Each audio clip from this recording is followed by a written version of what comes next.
The secret to getting vegetable harvests 40% faster isn't a gadget. It's soaked cardboard straight from your recycling bin, layered like lasagna. No bins, no turning, no mess. This method turns boring kitchen scraps and plain boxes into rich, worm-filled soil in a single season. But why does this simple recipe outpace even the priciest compost tumblers? Hold on. Did you catch that? A 40% faster harvest. Using literal trash? No gadgets, no $500 spinning barrels, just soaked cardboard. If that claim sounds bold, good. It should. Because if this works, it completely flips the compost industry on its head. Would you try this over a fancy tumbler? Let me know. The answer changes how you'll garden, starting today. Start with a patch of ground, lawn, weedy corner, or even compacted clay. No digging needed. Lay out enough plain, corrugated cardboard to cover a 4 by 8 foot bed. You'll want a solid 2 to 3 inches thick, which usually takes 6 to 10 standard shipping boxes, flattened and overlapped so there are no gaps. Before adding anything else, soak the cardboard thoroughly. For a 4 by 8 bed, that's about 7 gallons of water, 2 gallons for every square yard. The cardboard should feel heavy and flexible, like a wrung-out sponge, not sopping wet or falling apart. Now comes the first green layer. Spread out 4 inches of kitchen scraps, grass clippings, or fresh garden trimmings right on top of the wet cardboard. If you're measuring, that's a layer thick enough to just cover your hand when pressed flat. Don't worry about chopping everything fine. Earthworms and microbes do the heavy lifting. Repeat the process. Another 2 to 3 inches of soaked cardboard, then another 4-inch layer of greens. Keep alternating until the bed is at least 18 inches tall, or until you run out of materials. Always finish with a brown layer, cardboard, straw, or dry leaves, to keep moisture in and odors out. The last step. Water the whole stack again, gently, until it settles and looks evenly damp. No bins, no turning, no special tools. The lasagna layers do the work for you, creating a soft, breathable bed that starts breaking down right away. With these exact measurements, anyone can build a composting bed that's ready for planting in just a few months, using nothing but recycled boxes and kitchen scraps. In a quiet corner of the city, a group of volunteers set out to test whether cardboard composting could really change the way a community grows food. 12 raised beds, each 4 by 8 feet, were prepared side by side. 6 followed the new lasagna method, with cardboard and kitchen scraps layered as described, and 6 used the best compost from traditional tumblers. Watering, sunlight, and soil were matched for every bed. No extra fertilizer was added after planting. The results were impossible to ignore. Beds built with the cardboard method produced 22 pounds of tomatoes per bed, while the controls managed just 15.5. Bush beans followed the same pattern. 10.2 pounds from the lasagna beds, compared to 7.1 from the others. Lettuce heads counted out at 45 versus 32, all in a single growing. Pause right there. These aren't "it felt better" results. This is logged, weighed, side-by-side data. Same sunlight, same watering, no extra fertilizer. That's basically a controlled field trial. And a 22-pound tomato yield versus 15.5? That's not marginal, that's dramatic. If this were a courtroom, the cardboard method just introduced Exhibit A. Season. Each crop was measured, weighed, and logged by the garden lead and volunteers, who double-checked every harvest. Soil tests told their own story. Organic matter in the cardboard beds jumped from 2% to 3.2%, while control beds edged up only half that amount. Water infiltration rates more than tripled, and earthworm counts soared, from just 3 per shovel at the start to 18 by season's end. One volunteer described finding a dozen worms in a single handful of soil, something she'd never seen before. The garden lead, reviewing the data, called it the most dramatic improvement in yield and soil health she'd witnessed in 20 years of community gardening. Dr. Anna R., an extension soil scientist, describes the process as a transformation that starts at the microscopic level. When soaked corrugated cardboard is layered in a garden bed, it creates a thick, airy sponge beneath the surface.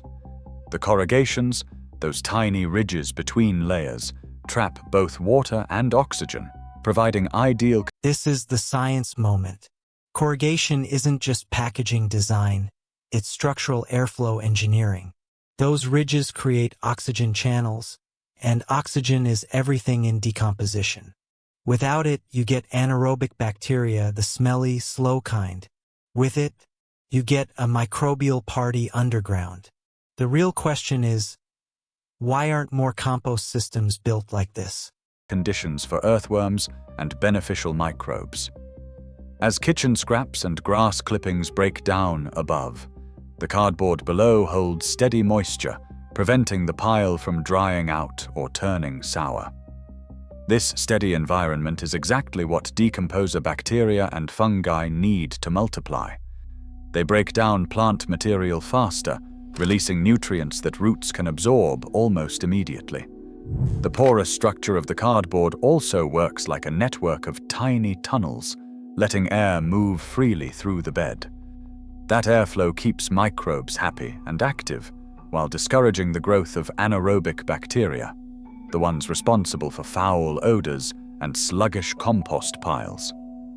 Earthworms, drawn by the constant dampness and abundance of food, burrow through the layers, mixing and aerating as they go. Their tunnels further increase porosity, and their castings enrich the soil with plant-available nutrients. In extension trials, researchers found that the cardboard method not only accelerates decomposition, but also suppresses weeds and keeps beds nearly odorless, even in midsummer heat. Dr. Anna compares the effect to flipping a switch in the soil. Cardboard acts like a mattress for soil life. It holds water and oxygen, so worms and beneficial microbes stick around and multiply like crazy. The result is a living, breathing compost bed that produces harvests up to 40% faster than traditional methods, without the need for bins, turning, or expensive equipment. A backyard gardener named James decided to try the cardboard method after years of wrestling with a heavy, rusting compost tumbler in his small lot. The old system had cost him nearly $400, not counting the time spent turning and unjamming the barrel every few days. When tomato season rolled around, his best year with the tumbler yielded 14 pounds from a 4x8 foot bed. Respectable but not impressive. Last spring, James skipped the bin entirely. He gathered 6 shipping boxes from the recycling bin behind his apartment building, soaked and layered them with kitchen scraps and grass clippings, and built up the bed just as described. By August, the difference was clear. His tomato plants grew taller and fruited earlier than before. When he weighed the harvest, the scale read 20 pounds, almost 4. Now this is where it gets personal. A 43% increase for under $5? Compare that to a $400 tumbler that jams every week. If this were a cost-benefit analysis, the verdict is brutal. Lower cost, higher yield, less labor. So what's stopping most gardeners from switching? Habit? Skepticism? Or just not knowing this exists? 43% more than his previous record. The only cash spent was for a bag of grass clippings from a neighbor, bringing his total outlay to under $5. The soil was dark and loose, with earthworms wriggling through every handful. James noticed he spent less time on maintenance too. No turning, no hauling, no special tools, just occasional watering and topping up with kitchen scraps. The price gap is hard to ignore. Where a new tumbler or fancy compost bin can run anywhere from $250 to $600, a cardboard lasagna bed uses materials most people already have. For renters, students, or anyone on a tight budget, the savings are immediate and the results visible. The extra yield means more fresh food, less waste, and a garden that pays for itself in a single season. Not all cardboard is created equal. For garden beds, only use plain, brown, corrugated shipping boxes, never glossy, waxed, colored, or heavily printed cardboard. Remove all tape, labels, and staples before layering. Glossy coatings and colored inks can contain PFAS, heavy metals, and other chemicals that... Important legal style disclaimer moment here. Not all cardboard is equal. Glossy, waxed, or heavily printed boxes can contain PFAS and heavy metals, and those can persist in soil. Translation: follow the guidelines. Plain brown corrugated only. If you're growing food, shortcuts aren't worth it. Smart gardening is safe gardening. Linger in soil and may be taken up by crops. If the bed starts to smell sour or rotten, add more dry cardboard or leaves and poke a few holes with a garden fork to let air in. Soggy patches need extra dry browns and gentle fluffing to restore airflow. If decomposition stalls and materials are still visible after a few months, sprinkle in more kitchen scraps or a handful of garden soil to boost microbial activity. In most climates, these beds are ready for planting in 4 to 6 months, once the top layer looks dark and crumbly, with no obvious chunks of cardboard left. Try it for yourself. Track the number of days from planting seeds to your first harvest. Record that date. Note how many seeds sprout out of each batch, and jot down the percentage that make it to healthy seedlings. Count up the minutes you spend building and maintaining your bed, from soaking cardboard to the final watering. These numbers matter.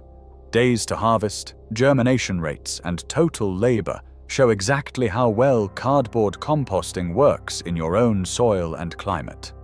Share your results with local gardeners, school projects, or online groups. Each new set of data helps build a clearer picture of what this method can do, turning every backyard into a real experiment and every gardener into a citizen scientist.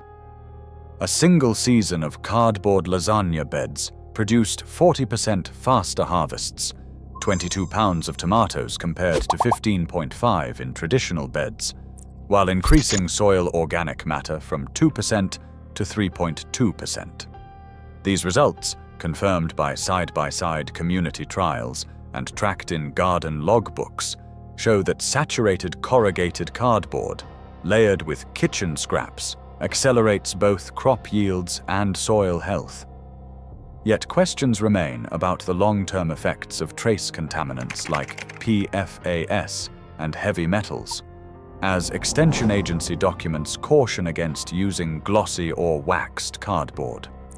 Still, by following tested guidelines, plain cardboard only, 2 to 3 inch layers, and diligent troubleshooting, gardeners can transform poor soil while diverting up to 60% of household cardboard from... And this is the bigger picture. Diverting up to 60% of household cardboard from landfills while boosting soil health? That's environmental impact and food production in one move. But here's the real hook. Long-term contaminant studies are still ongoing, so the story isn't finished. Will this become the new standard, or just a powerful niche method? What do you think? Landfills. The evidence is clear. Simple, accessible materials can outperform expensive equipment, reshaping how home composting is done. What remains to be seen is how many gardeners will adopt these methods, and how future research will address the risks that still linger.